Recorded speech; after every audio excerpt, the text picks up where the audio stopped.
वागले आओ, अब हम तुम्हें अपने बंकर से वाकिफ करवाएं। ये रहा हमारा ट्रांसमीटर सेक्शन। यहां से हम हिंदुस्तान के किसी भी मिनिस्टर से जब जी चाहे हॉटलाइन पर बात कर सकते हैं, लेकिन आसमान वाले ने चाहा तो इसकी जरूरत कभी नहीं पड़ेगी। हम अकेले ही तुम्हारे साथ वागले सब कुछ संभाल लेंगे। और वो देखो, वो एक कमरा जिसमें सब हथियार रखे हुए हैं, और उस कोने में रहा हमारा अस्पताल।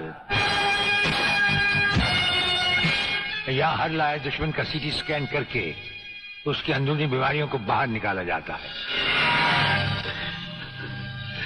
मुझे छोड़ दीजिए ब्रिगेडियर साहब, मैं सच कहता हूं, मैं प्रलयनाथ के बारे में कुछ नहीं जानता। मुझे छोड़ दीजिए ब्रिगेडियर साहब। और छोड़ तो तुम्हें जरूर देंगे, लेकिन तुम मोटे बहुत हो, थोड़ी चर्बी कम होने के बाद। ये अस्पताल मेरे हवाले कर दीजिए सर। चर्बी कम करने के बहुत से तरीके मुझे मालूम है। हाँ, गुड वागले।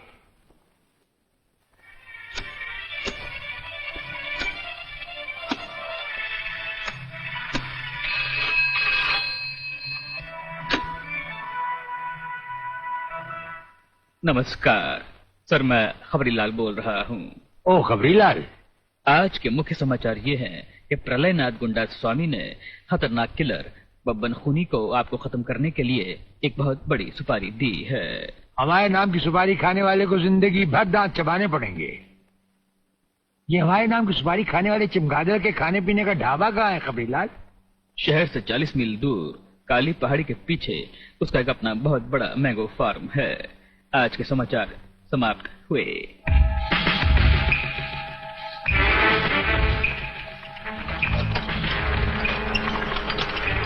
शोबे गंगवा, ये माल जो तू आसाम और यूपी भेज रहा है तगड़ा है ना? तगड़ा क्या सरकार, ये नंबर 1 फसल है, नंबर 1। अरे 25 मीटर दूरी पर जाती हुई गाड़ी को ये ऐसे उड़ाता है।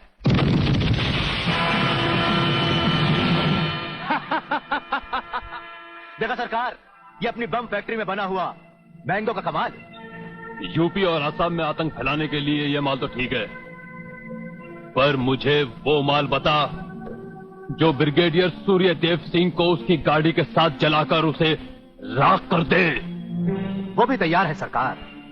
ये देखिए छोटा सा हापुस जो 50 मीटर की दूरी पर जमीन पर गिरते ही ऐसा फटता है कि मरने वाले की हड्डियों का सुरमा बन जाता है। ये देखिए।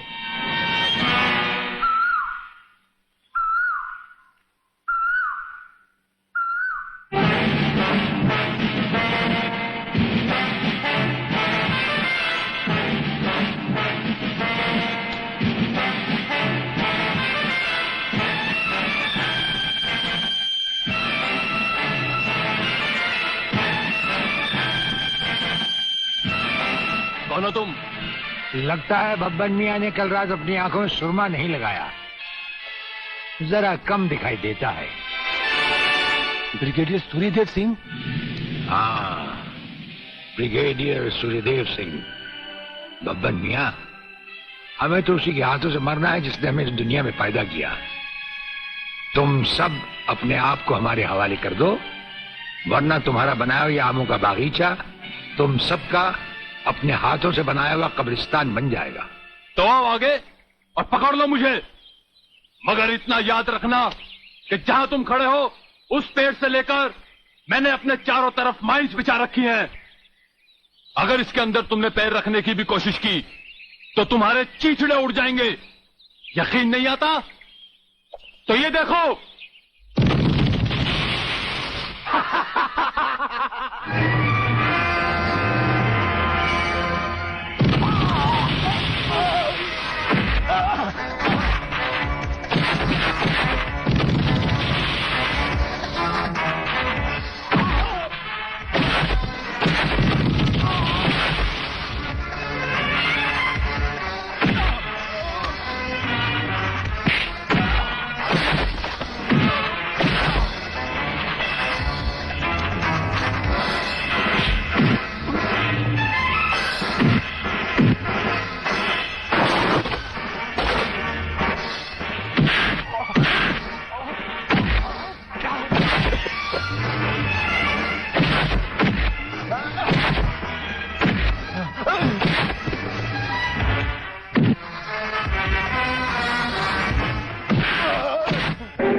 जीवनलाल टंडेल, प्रलयनाथ को इतना बेवकूफ मत समझो।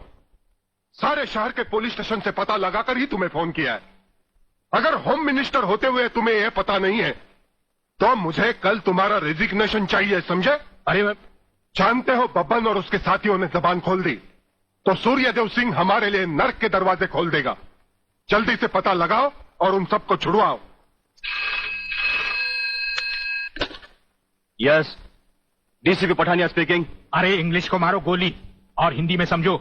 मैं जीवनलाल बोल रहा हूँ, जीवनलाल टंडेल। ओ सर, आप कहिए, क्या हुक्म है सर? मुझे सिर्फ 1 घंटे में ये बताओ कि सूर्यदेव सिंह ने जिन जिन को गिरफ्तार किया है वो सब कहाँ हैं, और मुझे 4 घंटे के अंदर अंदर उन सब की जमानत चाहिए, समझे? मगर सर, सूर्यदेव सिंह के बारे में जितनी जानकारी आपको है उतनी ही हमारे डिपार्टमेंट को, और हम उसे ज्यादा कुछ पूछ भी नहीं सकते क्योंकि यही हाई कमांड का ऑर्डर है।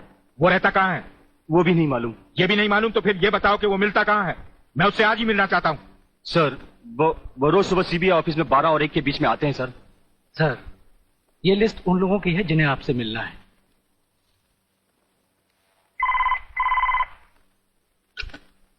सर, मंत्री जी आपसे मिलना चाहते हैं। टंडेल का नाम है क्या इसमें? जी नहीं सर।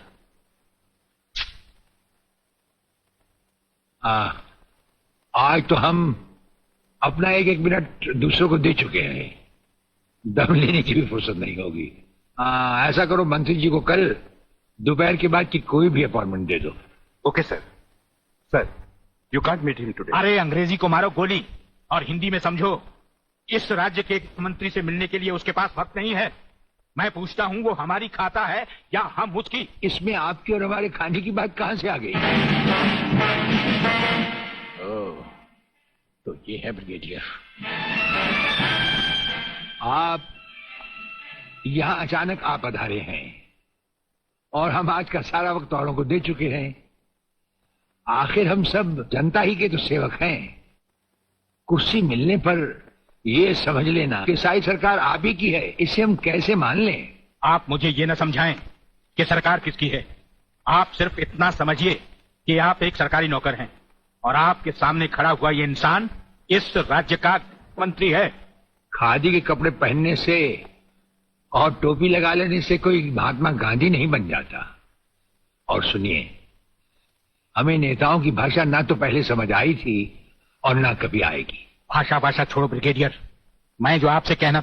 आपने जो कुछ भी कहना है कल कह लीजिएगा। आपकी अपॉइंटमेंट नोट करवा दी गई है। और एक बात ये भी याद रखिए कि हमसे बगैर अपॉइंटमेंट के कोई नहीं मिल सकता।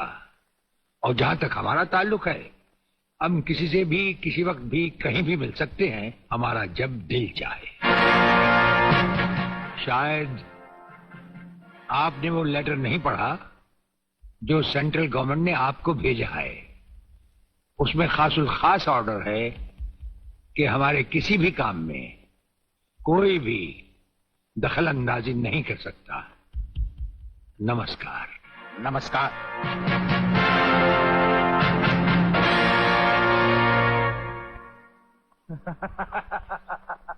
रियली? ओए, हाँ, गुड मॉर्निंग अंकल। अरे अंग्रेजी को मारो गोली और हिंदी में बात समझो। हिंदी में तुम ये बताओ, तुम्हारे पिता कहाँ हैं? पिताजी, अंकल तो ऊपर बैठे हुए हैं, आप ही का इंतजार कर रहे हैं। राधा, तुम्हारे पिताजी बड़े उखड़े हुए लगते हैं। लगता है there is something wrong in the ministry. अरे रॉन्ग हो या राइट, यही समझना होता तो मैं भी तुम्हारी तरह खादी के कपड़े पहन लेता। अरे सरकारी लेटर से मुझे क्या लेना देना? देखो, तुम अभी से इतने ढीले पड़ जाओगे तो पूरी सरकार को भारतवर्ष से कैसे खत्म करोगे? वो सिर्फ एक मिलिट्री ऑफिसर है और हमें पूरी मिलिट्री फोर्स के साथ लड़ना है। भूल जाओ सारी बातें और फाड़ दो वो लेटर। देखो, उसका ट्रांसफर ना हो तो ना सही, उसकी बातें हमें पता न चले तो न सही, लेकिन उसकी मौत का बंदोबस्त तो मैं कर सकता हूं। प्रलयनाथ, वो मर गया तो ये नेता भी कुर्सी समेत जल गया, समझो। वो मरेगा भी और तुम कुर्सी के साथ जियोगे भी। आप किसकी बारी जनरल साहब? ब्रिगेडियर सूर्यदेव सिंह की। मारे जाने वाले पुलिस के उन शहीदों की याद में ये ज्योत बनाई गई है, जिन्होंने कानून की रक्षा करते हुए अपने प्राणों की आहुति दी। आज के इस समारोह के मुख्य अतिथि माननीय मंत्री श्री जीवनलाल टंडेल हैं।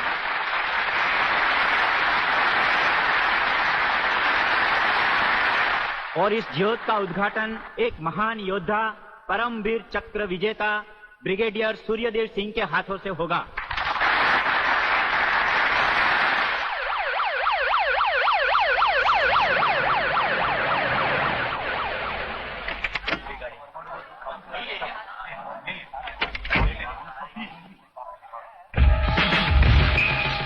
Welcome, welcome.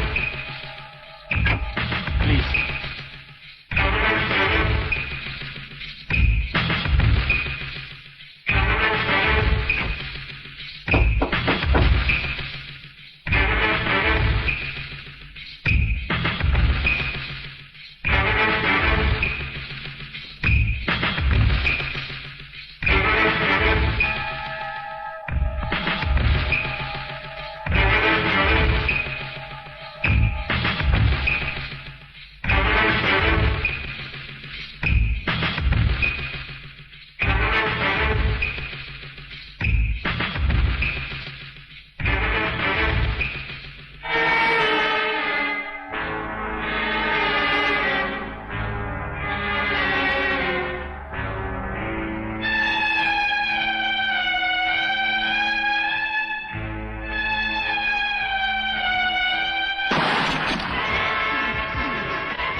फायरिंग का ऑर्डर क्यों दिया सर?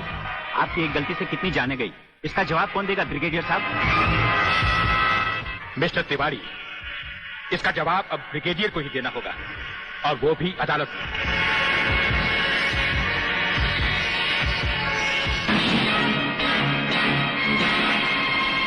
योर ऑनर, शहीद स्मारक पर हुए गोलीकांड के जिम्मेदार ब्रिगेडियर सूर्यदेव सिंह ही हैं। इन्हीं के कहने पर गोली चलाई गई, जिसमें कई बेगुनाह लोग मारे गए। अब मैं अदालत के सामने कुछ ऐसे गवाह पेश करूंगा जो इस हादसे को साबित कर देंगे। सबसे पहले मेरे गवाह हैं municipal counsellor mister M.K. Tiwari.